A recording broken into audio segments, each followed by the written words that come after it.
వారితో సొంత చర్య చెప్తున్నారంటే నిజంగా కేటీఆర్ వారు ప్రశ్నలకు సమాధానం వాడివ్వాలి.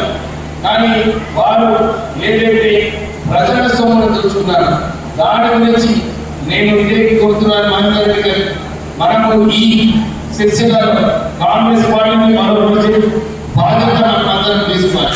నేను ముఖ్యమంత్రి గారు సిద్దిపేటలో బాధ్యత ఇచ్చినప్పుడు అక్కడ పోయి సిద్దిపేట గదిలో 2 నియోజకవర్గాలు అందరు కాంగ్రెస్ కార్యకర్తలను మంచిగా బలోపేతం చేసి వాళ్ళందరినీ కూడా అయితే భరోసా ఇప్పించినారు, ధైర్యం ఇప్పించినారు. నడవని మనం కొట్లాడదాం. ఈ టీఆర్ఎస్ లీడర్షిప్ ని మనము వారికి వెనక్కి తీసుకునే అవసరం ఉన్నది. మనం అందరం కలిసి పనిచేస్తే, ఎందుకంటే ఇన్ని చక్కటి స్కీమ్స్ మన రేవంత్ రెడ్డి గారు ఏదైతే ప్రారంభించారో మన ప్రాంతాలలో మనం దీన్ని సరిగా అమలు చేసుకొని ప్రజల దగ్గరికి వెళ్ళి ప్రజల నమ్మకం మనం సంపాదించుకొని కాంగ్రెస్ పార్టీని బలోపేతం చేయాలని చెప్పి మనం అందరం కలిస్తే డెఫినెట్లీ చేయొచ్చు.